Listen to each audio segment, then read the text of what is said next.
to Love's Tender Flame, Tales of Romance. I'm Mardell, reading The Blue Castle by L.M. Montgomery.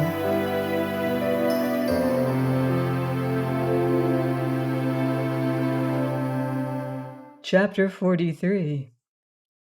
"But Barney," protested Valancy after a few minutes, "your father somehow gave me to understand that you still loved her." "He would.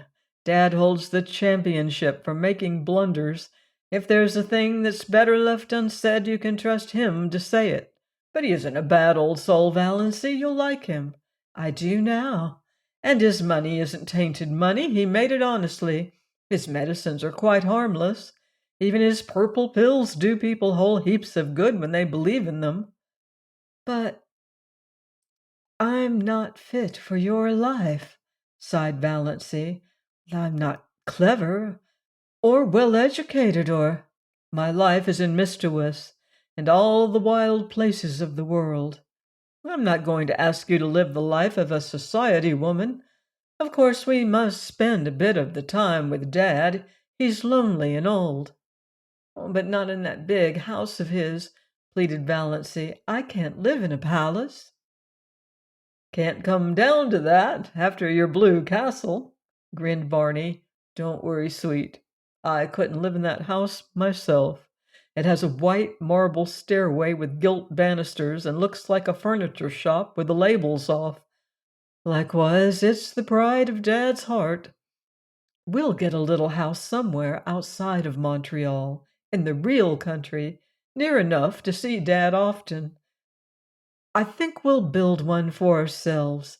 A house you build for yourself is so much nicer than a hand-me-down, but we'll spend our summers in Mistawis and our autumns traveling. I want you to see the Alhambra. It's the nearest thing to the blue castle of your dreams I can think of. And there's an old world garden in Italy where I want to show you the moon rising over Rome through the dark cypress trees." "Will that be any lovelier than the moon rising over Mistawis?" "Not lovelier, but a different kind of loveliness. There are so many kinds of loveliness. Valancy, before this year you've spent all your life in ugliness. You know nothing of the beauty of the world. We'll climb mountains, hunt for treasures in the bazaars of Samarkand, search out the magic of East and West, run hand in hand to the rim of the world. I want to show you it all, see it again through your eyes. Girl, there are a million things I want to show you, do with you, say to you. It will take a lifetime.